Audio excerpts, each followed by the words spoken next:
Moabot sa 20 ka mga bata ang nakapahimulos sa libreng art ug painting workshop nga gipasugdahan sa The Branting PH sud sa usa ka fast food chain sa may Banawa, Barangay Guadalupe, Dakbayan, Sugbo, kaganiha. Katambayayong sa kalihukan ang usa sa mga iladong personalidad sa Sugbo, kalabot sa art nga si Leslie Ann Pino sa Casa de Pinta.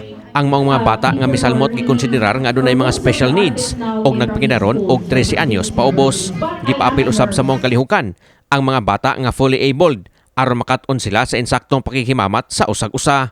Usa na niini ang 13 anyos nga anak ni Jing Hiramis nga tuyong mibiyahe gikan sa lungsod sa Sambuan aron lang makasalmot sa mong art class. Matod ni Hiramis nga wala siya magmahay nga iyang gipaapil ang iyang anak sa mong kalihukan. Sanglit pinaagi niini natagaan gayud og kahigayunan ang iyang anak nga makahimamat og laing mga bata nga adunay special needs. Okay, number one is socialization, and then maka siya og other crafts. I want him to enjoy na ni mga activities. Kay since nag-eskwela maguni siya dito sa Central, sa Sambuan Central Elementary School.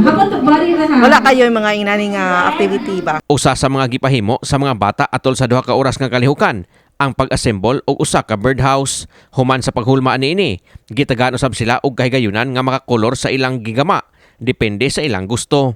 Matod ni Pino nga ilang nahunahunaan ang pagpahigayon sa mong kalihukan aron usab nga adunay kahigayunan ang mga batang adunay special needs nga makapadayag sa ilang mga hilig pinaagi sa art. Paagi usab kini sumala ni Pino nga makaedukar ngadto sa tanan, bata man o hamtong kabahin sa mga tawo nga adunay espesyal nga panginahanglan. The purpose is really this. To me, this really is the purpose.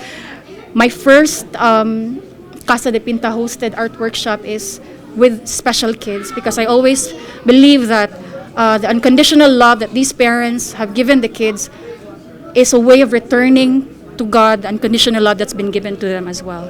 So it's really a special event to me.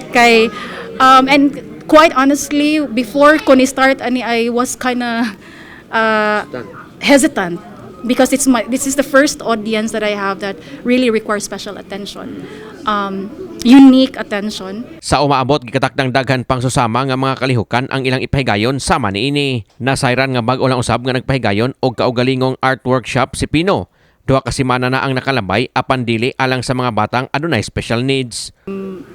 Whenever I'm asked to do these things, I don't really hesitate because we all share the same passion and vision man God with She as well. I'm a mom, she's a mom. And we're also on the same faith. We're born again Christians, so we really wanted to collaborate and reach out to unique kids. So we call them unique. We don't call them different, but they're really unique kids with special needs. And yeah, so that's how it got conceptualized. Kini si Gregy Magdadaro alang sa MyTV Cebu.